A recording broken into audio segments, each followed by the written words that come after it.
नमस्कार, मी सुनीता. स्वागत आहे तुमचं माझ्या यूट्यूब चॅनलमध्ये.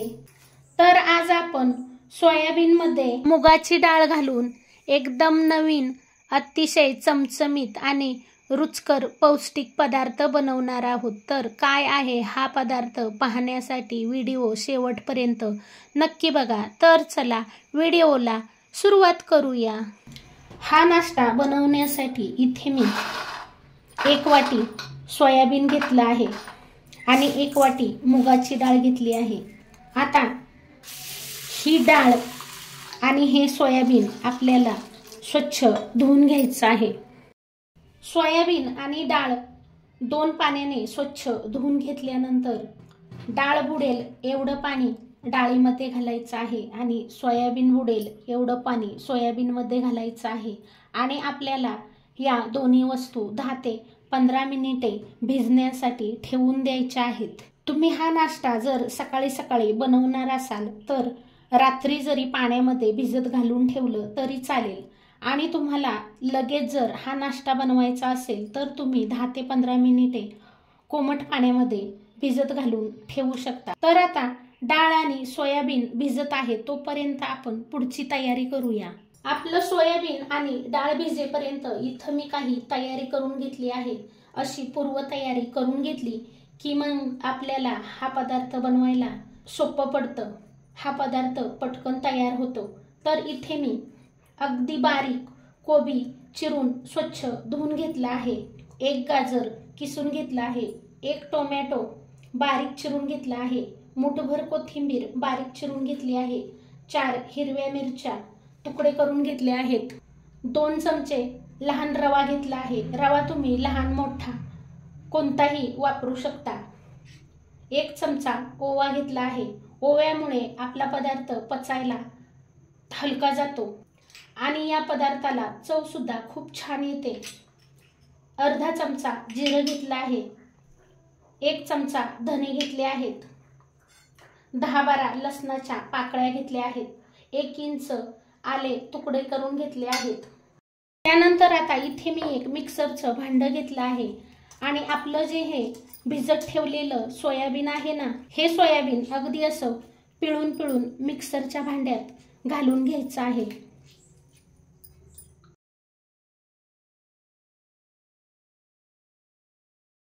आणि इथे आपली मुगाची डाळ सुद्धा छान अशी भिजली आहे. अशी नखाने दाबून बघितली तर याचे 2 तुकडे होत आहे. अशी डाळ भिजवून घेतली तरी चालेल. आता या डाळीतील पाणी आपल्याला काढून साईडला ठेवायचे आहे. म्हणजे आपण या डाळीच्या पाण्याचा वापर पुढे करणार आहोत. आणि आता ही मुगाची डाळ या सोयाबीनमध्ये घालून घ्यायची आहे. त्यानंतर आता याच्यामध्ये तुकडे केलेल्या हिरव्या मिरच्या घालायच्या आहेत. लसूण आले घालायचं आहे. धने घालायचे आहेत. जिरं घालायचं आहे. ओवा घालायचा आहे. 1 चमचा मीठ घालायचं आहे. आणि आता हे डाळीचं पाणी वापरून आपण हे छान बारीक वाटून घेणार आहोत. हे जास्त पातळही नाही करायचं आणि जास्त घट्टही नाही करायचं. आपलं इडलीचं पीठ असतं ना, त्याप्रमाणे हे अगदी बारीक वाटून घ्यायचं आहे. तर इथे मी हे वाटण घेऊन एका बाउलमध्ये काढून घेतलं आहे. आणि हे वाटण असं छान बारीक वाटलं आहे. असं एवढं पातळ ठेवलं आहे. 1 वाटी डाळीचं पाणी होतं तर एवढं पाणी शिल्लक राहिलं आहे. आता आपण याच्यामध्ये किसलेला कोबी, बारीक चिरलेली कोथिंबीर, 1 टोमॅटो घालून घ्यायचा आहे. त्यानंतर बारीक चिरलेला कोबी सुद्धा घालून घ्यायचा आहे. म्हणजे आपला हा नाश्ता ना खूप छान पौष्टिक तयार होतो. आणि हा नाश्ता अजून छान चटपटीत बनवण्यासाठी इथे मी अर्धा चमचा हळद घालणार आहे. 1 चमचा लाल मिरची पावडर घालणार आहे. आता तुम्हाला वाटेल की वाटण वाटताना आपण हिरव्या मिरच्या सुद्धा घातल्या आहेत आणि तरी सुद्धा लाल मिरची पावडर घालत आहोत. पण या दिवसामध्ये हिरव्या मिरच्या तिखट नसतात आणि हा नाश्ता जर आपण कमी तिखटाचा बनवला ना तर मग खायला चांगला लागणार नाही, म्हणून थोडंसं लाल मिरची पावडरचं तिखट घालायचं आहे. तर बघा, आपली मुलं भाज्या खायला नको म्हणतात, भाज्या खायचा कंटाळा करतात. तर असा हा काहीतरी वेगळा नवीन पदार्थ बनवून मुलांना खायला द्या. मुलेसुद्धा खूप आवडीने खातील आणि हा पदार्थ खायलासुद्धा खूप छान लागतो. सोयाबीनमध्ये भरपूर फायबर असतं, कॅल्शियम असतं, त्यामुळे सोयाबीनचा हा पदार्थ तुम्ही नक्की बनवून बघा. आता या नाश्त्याला अजून छान टेस्ट येण्यासाठी आणि नाश्ता खुसखुशीत बनण्यासाठी इथे मी 2 चमचे लहान रवा घेतला आहे. तुम्ही लहान रव्याऐवजी मोठा रवासुद्धा वापरू शकता. आता पुन्हा याला थोडंसं मिक्स करून घ्यायचं आहे. तिखट मीठ तुम्ही तुमच्या चवीनुसार घाला. आता हे मिश्रण जास्त घट्ट वाटतंय, म्हणून आपण थोडंसं हे जे उरलेलं डाळीचं पाणी आहे ना, हे पाणी घालूया आणि याला पुन्हा एकदा छान मिक्स करूया. तर बघा, इथे आपण या नाश्त्यामध्ये सोड्याचा सुद्धा वापर केला नाही आणि दह्याचा सुद्धा वापर केला नाही. अतिशय पौष्टिक असा हा नाश्ता आपण तयार करत आहोत. बिना सोडा, बिना इनो, बिना दह्याचा हा नाश्ता आपण बनवणार आहोत. अजून थोडंसं मी याच्यामध्ये पाणी घालत आहे, म्हणजे जेव्हा आपण तव्यावर हे मिश्रण घालू ना, तेव्हा आपल्याला थोडंसं पसरवता आलं पाहिजे. तर तुम्ही याच्यातील काही भाज्या स्किप सुद्धा करू शकता, पण मी म्हणेन की मी ज्या भाज्या घातल्या आहेत त्या भाज्या घालून तुम्ही हा नाश्ता बनवून बघा. खायला खूप छान लागतो आणि मुलंही आवडीने खातील. मुलांच्या डब्याला उत्तम पर्याय आहे आणि हा नाश्ता एकदम नवीन आहे बरं का, आणि खूप पौष्टिक सुद्धा आहे. या पिठापासून तुम्ही आप्पे, इडली सुद्धा बनवू शकता. तर आता वेळ न घालवता आपण लगेचच याचा नाश्ता बनवायला घेऊया. तर इथे मी नॉनस्टिकचा तवा छान गरम करून घेतला आहे. आता या तव्यावर थोडंसं तेल टाकायचं आहे आणि तेल तव्यावर पसरून घ्यायचं आहे. तुमच्याकडे फ्राय पॅन असेल तर फ्राय पॅन सुद्धा तुम्ही घेऊ शकता. आणि आता 1 चमचाभर हे पीठ आपल्याला घालून घ्यायचं आहे आणि असं हलक्या हाताने चमच्यानेच पसरून घ्यायचं आहे. जास्त पातळही नाही बनवायचं आणि जास्त जाडही नाही ठेवायचं. जास्त जाड ठेवलं तर मग पचायला जास्त वेळ लागतो. तर ताईंनो, दादांनो, तुम्हाला माझी एक रिक्वेस्ट आहे. जर तुम्हाला माझा हा नाश्ता आवडू लागला असेल तर याआधी माझ्या चॅनलला सबस्क्राईब केलं नसेल तर प्लीज सबस्क्राईब करा, सपोर्ट करा आणि एक लाईक करायला विसरू नका. तुमच्या खूप साऱ्या लाईक्स पाहून खूप आनंद होतो आणि अशाच नवनवीन छान छान रेसिपी बनवायला सुद्धा उत्साह येतो.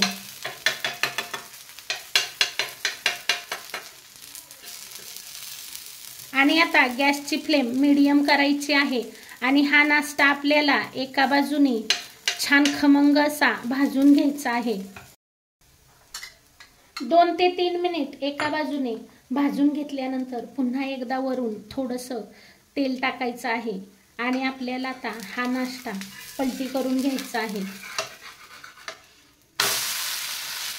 तर बघा, मस्त असा आपला हा नाश्ता एका बाजूने भाजला गेला आहे.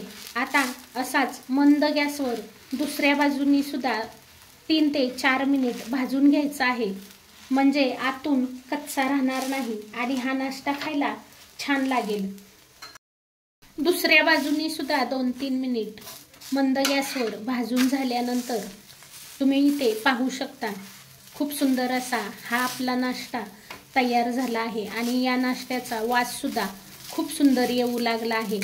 हा नाश्ता फक्त भाजायला थोडा वेळ लागतो, नाहीतर हा नाश्ता बनवायला खूप सोपा आहे आणि पटकन तयार होतो.